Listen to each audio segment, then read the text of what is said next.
Razvoj društva mora se temeljiti na socijalnoj pravdi, toleranciji i ravnopravnosti. Hrvatska ne može napredovati ako se regije ne razvijaju podjednako i ako vladaju korupcija i nepotizam.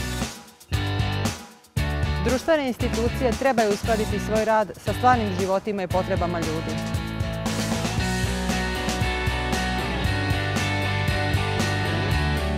Treba osigurati sustav stipendija za visoko školstvo namijenjen djevojkama iz ruralnih krajeva kako bi imale veću slobodu izbora zanimanja.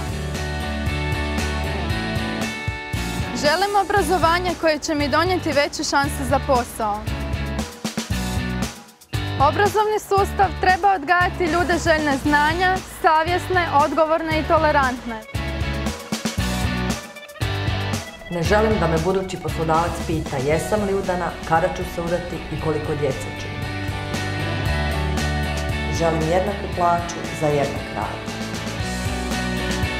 Posao mogu pokrenuti ako su mi dostupni krediti, poticaji i besplatne edukacije. Imam pravo hodati ulicama svoga grada bez straha da će me netko uznemiravati ili me napastovati. Za obiteljsko nasilje, nasilje iz mržnje i huligansko ponašanje zakonima treba propisati najveće kazne. Želim da država novcem poreznih obveznika financira autonomna ženska skloništa i pomaže ženama kad iz njih izađu.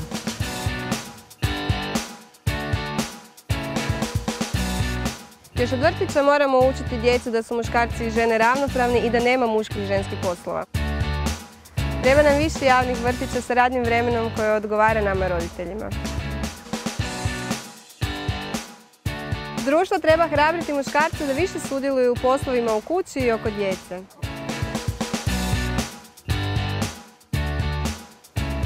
Želim znati što mogu očekivati i na što svi imam pravo prilikom prijema u bolnicu, pogotovo ako idem na operaciju.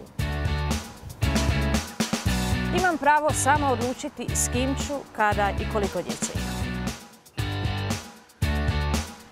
Žene su ljudska bića, a ne inkubatori. I zato moramo imati pravo birati mjesto i način na koji ćemo roditi.